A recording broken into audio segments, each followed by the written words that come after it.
कड़कड़ाती ठंड में गरीबी की मार। रामू, जो एक बहुत ही गरीब लकड़हारा था, हर रोज लकड़ी काटकर गांव में बेचने के लिए जाता था। गांव में एक सेठ था जो लकड़ियों का व्यापारी था। वो उसी की दुकान पर लकड़ी बेचता था।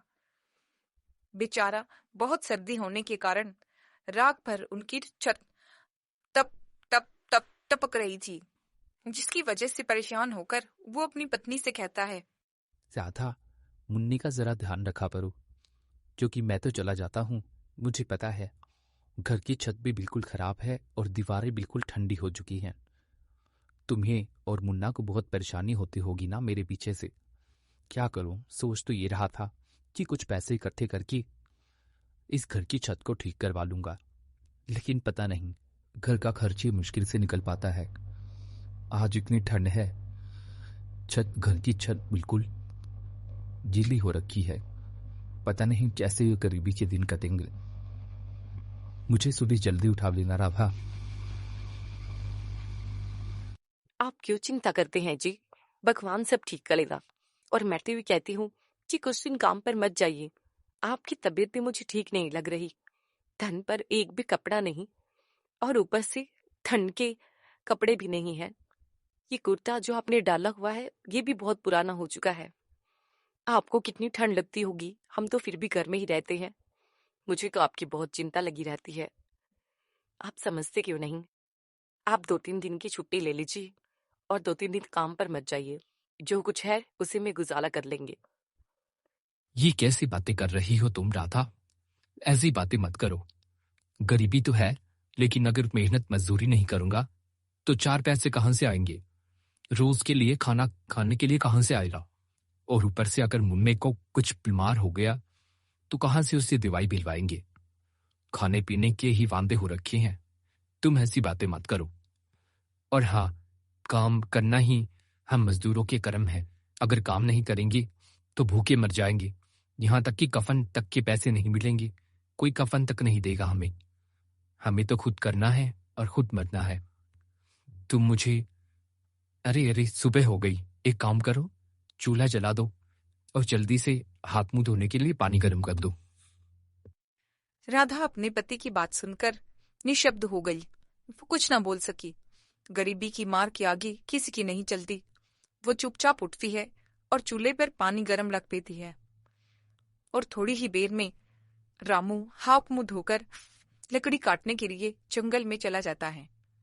कोहरा, सरसराती हुई ठंड और कांपते हुए हाथों से साइकिल चलाकर रामू जंगल की ओर जा रहा था। इतनी ठंड में देखकर वो सोचता है कि हे भगवान, कितनी ठंड है। अगर मैं रोज कमाने ना जाऊं तो घर का चूल्हा चौका एक दिन भी ना चले। और मुन्ना, हाँ, मुझे मुन्ने के लिए कमाना है। मुन्ने की दवाई भिलवानी है। मुन्ने की तबीयत मुझे ठीक नहीं लग रही।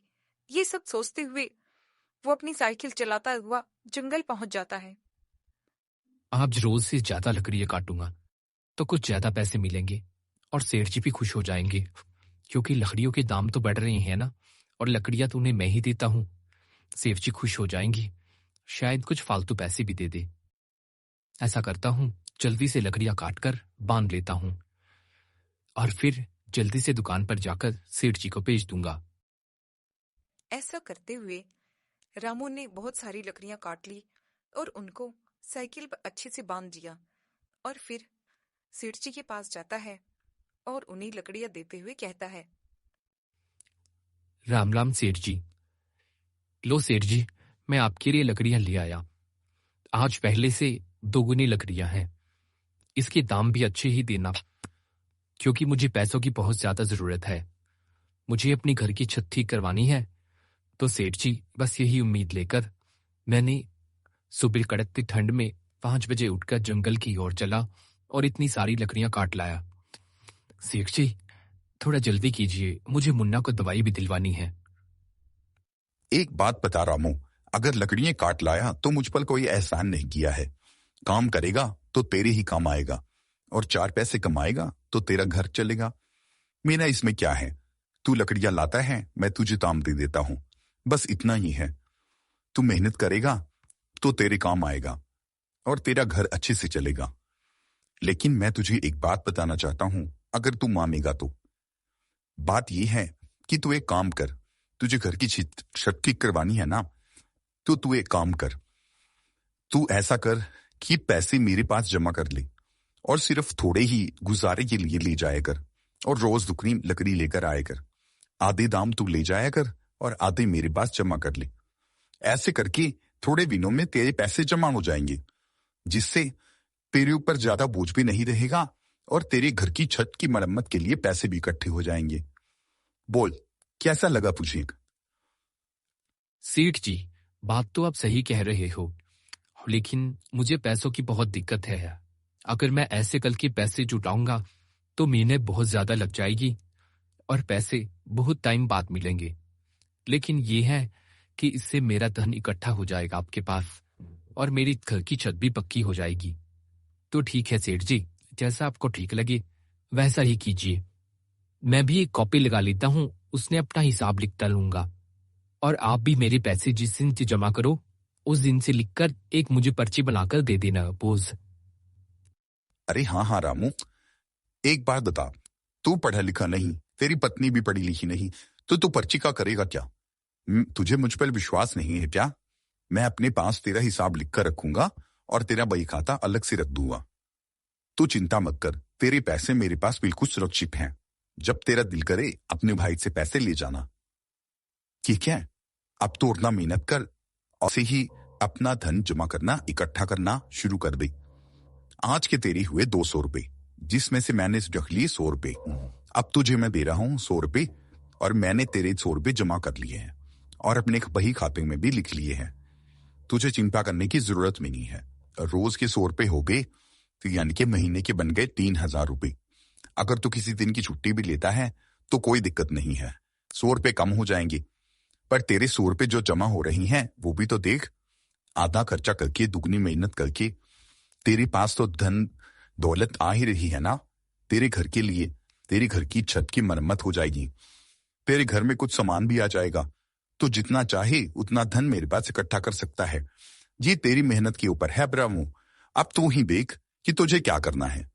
ठीक है, मैं तेरा इसमें पूरा साथ दूंगा, और जब भी तुझे पैसों की जरूरत हो अपने भाई से मांग लेना। इतना तू इकट्ठा करता रहे। ठीक है रामू, ये ले तेरे 100 रुपए। लेकिन सेठ जी, आज तो मुझे पैसों की बहुत ज्यादा जरूरत थी। मुझे मुन्ना को दवाई दिलवानी है और घर में कुछ भी राशन भी नहीं है। एक वक्त का आता था, वो शाम को बना लिया। मुझे राशन भी घर पे लेके जाना है। सेठ जी, आज तो मुझे पूरे पैसे दे दीजिए, कल से हिसाब लगा लेना। ठीक है भाई रामू, जैसी तेरी मर्जी। ये ले, आज के तेरे पुण्य है पूरे 250 रुपए। 50 रुपए फालतू दे रहा हूं ताकि तू अपने मुन्ना को दवाई दिलवा दे।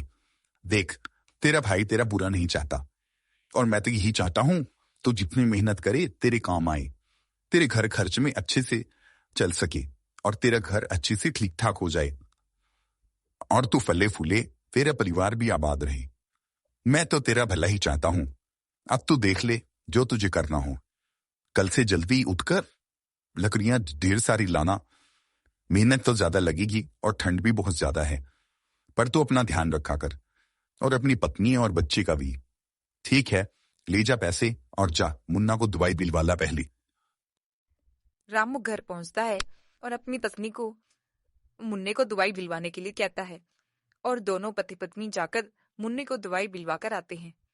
रात को रामू अपनी पत्नी राधा से कहता है, देखो राधा, सेठ जी कितनी अच्छी हैं। मुझे 200 की जगह आज 250 रुपए दिए हैं, और तुम्हें पता है सेठ जी ये कह रहे थे कि मैं तुम्हारी मदद करूंगा, लेकिन मुझे दुगनी मेहनत करनी पड़ेगी। अगर मैं रोज सुबह उठकर दुगनी लकड़ियां ले जाकर उनको दूंगा तो वो मुझे आधे दाम देंगे और आधे दाम अपने पास जमा कर लेंगे। इस तरह से हमारे घर ठीक करवाने के पैसे इकट्ठे हो जाएंगे और घर की सामान के भी पैसे इकट्ठे हो जाएंगे। मुझे तो बहुत अच्छे लगी सेठ जी।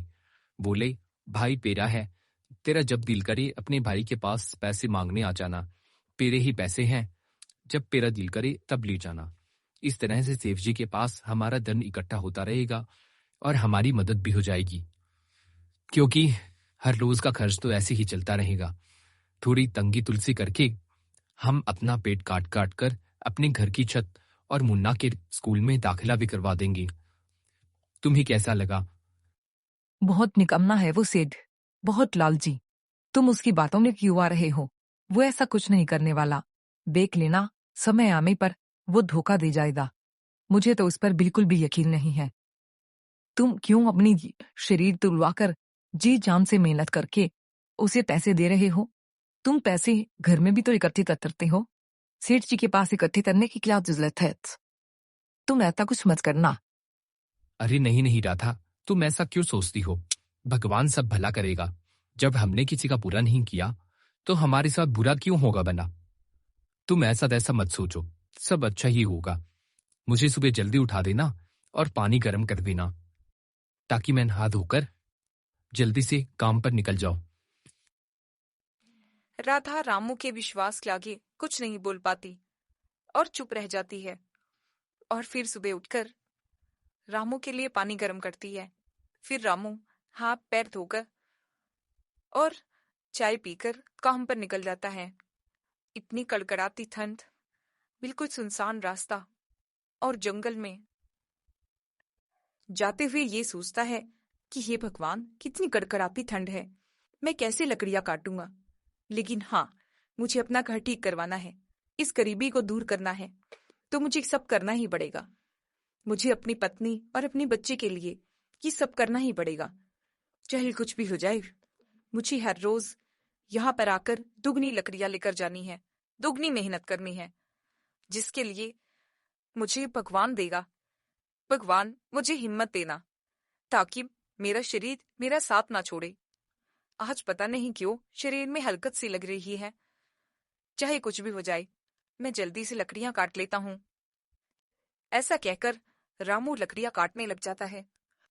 और फिर रामू लकड़ियां काटकर सीधा सेठ जी के पास जाता है और सेठ जी से कहता है, लो सेठ जी, मैं लकड़ियां ले आया हूं। आप इनके दाम दे दीजिए और बाकी के पैसे जमा कर लीजिए। देख लीजिए कितने पैसों की हुई है लकड़ियां। सेठ लकड़ियां देखकर बहुत खुश हो जाता है, क्योंकि आज लकड़ियां रोज से 3 गुना थी। रामू को पता ही नहीं लगा, उसने सोचते सोचते और जोश में बहुत ज्यादा लकड़ियां काट दी थी। इसका फायदा सेठ को ही होने वाला था। सेठ ने उसे झूठ बोला, 500 की लकड़ियां सिर्फ 200 रुपए की बताई और 100 रुपए रामू को पकड़ा दिए और बाकी के 400 रुपए अपने पास रख लिए। सेठ इतना मक्कार आदमी था, उसे रामू की हालत पर बिल्कुल भी दया नहीं आ रही थी। वो ठंड में कप कपाते हुए अपने हाथों को बिल्कुल लाल कर रखा था और उसका मुंह भी बिल्कुल सूख चुका था।